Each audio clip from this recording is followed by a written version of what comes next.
las funciones cuadráticas. Las funciones cuadráticas se caracterizan por tener a la variable independiente x elevada al cuadrado. Siempre que tengamos esa variable elevada al cuadrado, tenemos una función cuadrática. Las funciones cuadráticas pueden ser completas cuando tenemos término cuadrático, término lineal y término independiente. Esto se puede dar en este orden o pueden estar cambiadas las posiciones de los términos. También podemos tener funciones cuadráticas incompletas, como en este caso donde tenemos el término cuadrático acompañado del término lineal, pero sin la presencia del término independiente. Y en esta otra tenemos término cuadrático, término lineal, pero no aparece el término independiente. Entonces, en estos dos casos tenemos funciones cuadráticas incompletas. ¿Bien?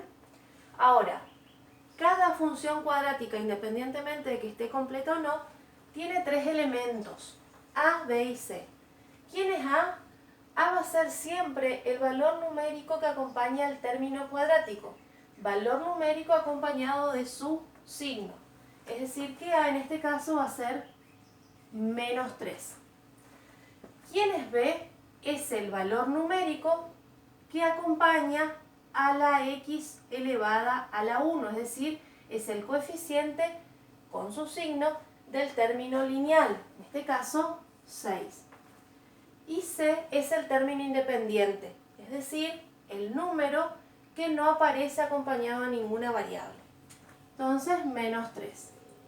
En la segunda función tenemos A, es el valor numérico que acompaña al coeficiente principal o término cuadrático, que es 4. No tenemos término lineal, por ende B va a ser 0. Y el término independiente es menos 1, entonces C es menos 1.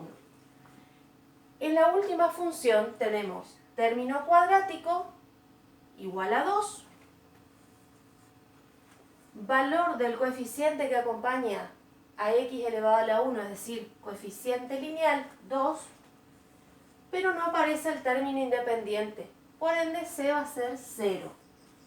Una cuestión para aclarar. En ninguno de estos casos puede faltar el término cuadrático.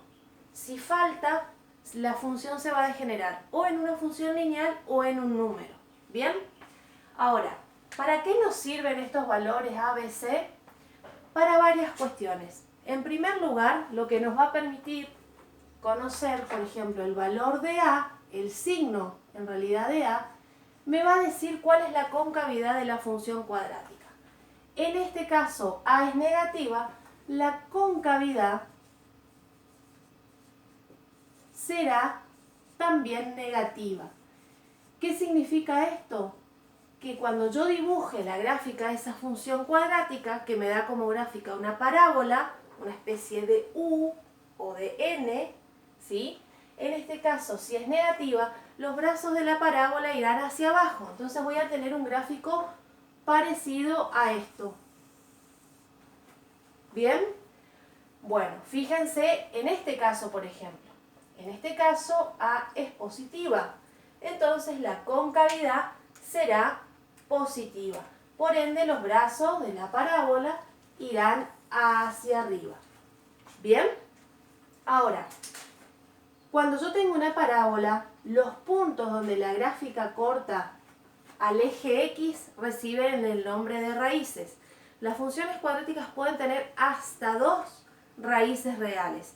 Pueden tener una única raíz real, es decir, un solo punto de corte con el eje X, o bien ninguno. Bien, pero como máximo 2 puntos de corte con el eje X. Seguimos. El valor de C me va a indicar cuál va a ser el punto de corte de la gráfica con el eje Y. En este caso es menos 3.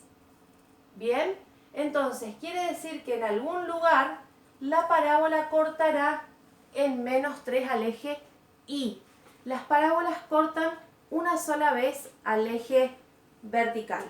Bien, vamos a calcular el discriminante. El discriminante lo que permite es determinar cuál es la cantidad de raíces que tiene la función cuadrática. Como les dije, pueden tener dos, una o ninguna. Vamos a calcular acá. El discriminante es igual a b al cuadrado. Vamos a calcular para la primera función, para la completa. El valor de b es 6.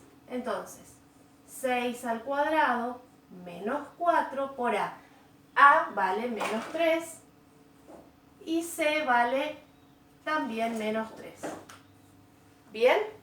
Entonces tenemos 6 al cuadrado es 36, 4 por 3, 12, 12 por 3, 36, menos por menos, más por menos, menos. 36 menos 36 es 0. Cuando el discriminante da 0, significa que esa función con la que estamos trabajando, en este caso menos 3x al cuadrado más 6x menos 3, es una función cuadrática con una única raíz real, es decir, va a cortar al eje x en un solo punto. Vamos ahora con la segunda función. Calculemos el discriminante. Tenemos b al cuadrado. ¿Cuánto vale b? 0. 0 al cuadrado menos 4 por a, que es 4, por c, que es menos 1. Tenemos 0 al cuadrado, 0. 4 por 4, 16. 16 por 1, 16. Menos por más, menos. Menos por menos, más. 0 más 16, el discriminante de esta función es 16, es positivo. Cuando el discriminante de una función nos da un valor positivo, vamos a tener una función cuadrática que va a tener dos raíces reales, es decir, dos puntos de corte de la parábola con el eje x. Si calculábamos el discriminante de otra función y el discriminante nos diera un valor negativo, esa función tendría, o no tendría en realidad, ninguna raíz real, es decir, ningún punto de corte de la parábola con el eje x.